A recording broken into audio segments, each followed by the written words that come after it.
Assalamualaikum warahmatullahi wabarakatuh. Kembali lagi dengan saya Yuda Baktia dari divisi marketing. Sekarang saya akan membahas tentang 7 ciri-ciri lingkungan kerja toksik dan tips mengatasinya. Soalnya zaman sekarang itu banyak banget orang-orang toksik yang apalagi di dunia pekerjaan.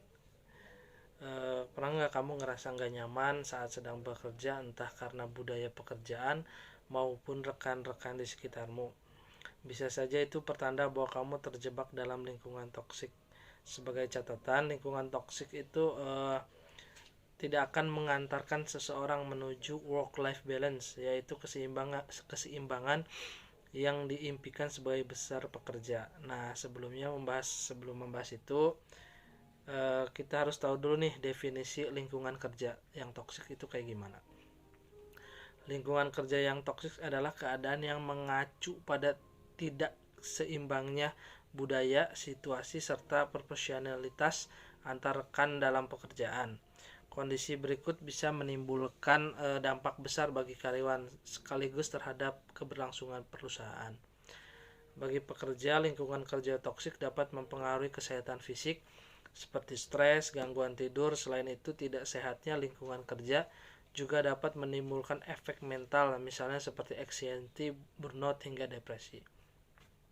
Sementara itu, bagi perusahaan, kerusakan sistem operasional secara tidak langsung berhubungan dengan performa produk maupun penjualan gitu. Untuk marketing itu, untuk closingan itu dan bookingan pasti sangat-sangat berpengaruh.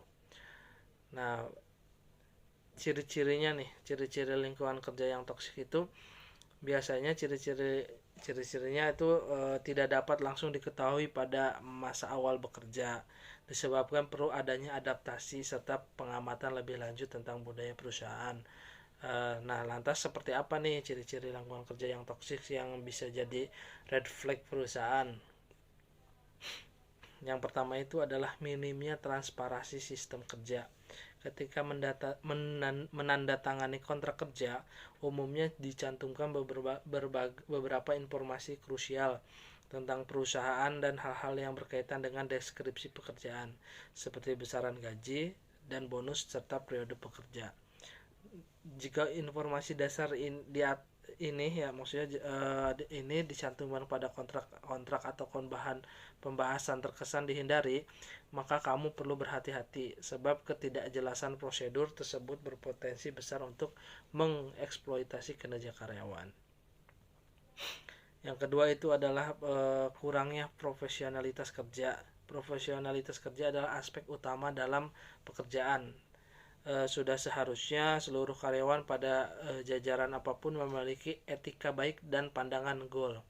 Namun tidak dapat dipungkiri pula bahwa banyak banget budaya kerja sering terjadi tindakan saling meremehkan, mencemooh, mengabaikan atau mengutarakan bahasa yang tidak sopan dalam ruang lingkup kantor. Selanjutnya terjadi juga dalam relasi rekan kerja, sering mengeluh terlambat, membolos, membebankan pekerjaan kepada orang lain, atau bahkan melakukan perundungan fisik maupun verbal di kantor. Ketika sudah menemukan atau mungkin mengalami beberapa kejadian di atas, sebaiknya kamu nih ya pihak yang dirugikan melalui dukungan psikis ataupun melaporkannya pada atasan atau pihak berwenang. Yang ketiga, tidak ada kesempatan berkembang.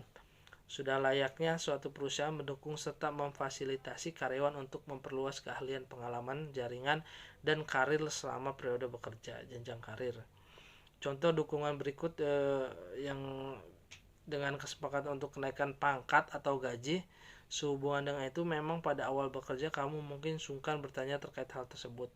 Sebagai solusi, kamu bisa mengamati rekan kerja yang sudah bekerja lama. Apakah kiranya pernah mendapatkan pelatihan tertentu atau justru telah mengalami kenaikan pangkat sesuai dengan performa pekerjaannya. Jika kantor tidak memberikan fasilitas di atas, apabila memungkinkan, segeralah berpindah dari perusahaan tersebut karena telah menunjukkan indikasi lingkungan kerja toksik. Yang keempat adalah beban dan jam kerja tidak seimbang. Mengacu pada kontrak yang sebelumnya, ketika telah menjadi karyawan, umumnya kamu akan diberikan informasi tentang jam dan beban kerja. Sekalipun tidak tertulis, keterangan tersebut seharusnya pernah dibahas oleh kedua pihak. Namun, apabila selama bekerja kamu mengalami pemotongan jatah cuti atau izin, penghapusan masa libur maupun penambahan beban dan jam kerja tanpa adanya perhitungan gaji lembur, maka hal tersebut sudah termasuk dalam tanda lingkungan kerja yang toksik. Yang kelima itu adalah tuntutan untuk patuh pada perintah atasan. Nah, banyak banget nih fenomena yang melambangkan lingkungan kerja toksik, berkewajiban untuk patuh pada atasan. Perlu dipahami bahwa memiliki otoritas lebih tinggi tidak selalu menunjukkan leadership yang baik. Bila kamu merasa tidak bebas mengutarakan pendapat, bersifat konstruktif, merasa diremehkan, jarang menerima apresiasi, sering mendapatkan cemoohan atau dipaksa taat pada kuasa, maka akan sangat disarankan untuk merubah jalur karir di perusahaan lain.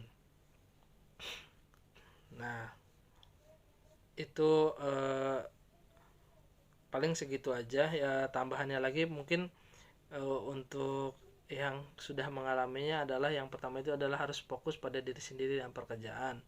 Terus yang kedua itu adalah menjalani hubungan baik dengan orang terpercaya. Yang ketiga itu mencari hobi. Yang keempat itu melakukan me time. Itu yang paling penting sih.